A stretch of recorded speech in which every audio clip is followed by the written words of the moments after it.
Rồi luôn bị dí rồi. Mình tự hại mình luôn. Ồ, đang căng thẳng bên kia. Bớt mình rồi.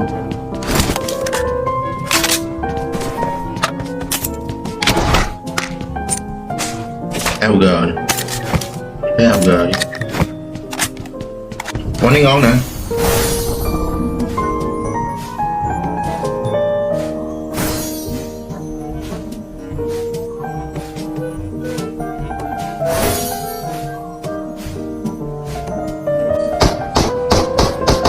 Đấy.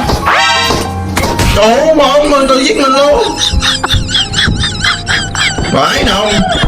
Trời ơi, cái gì mà lòi luôn bị dí rồi. Mình tự hại mình luôn.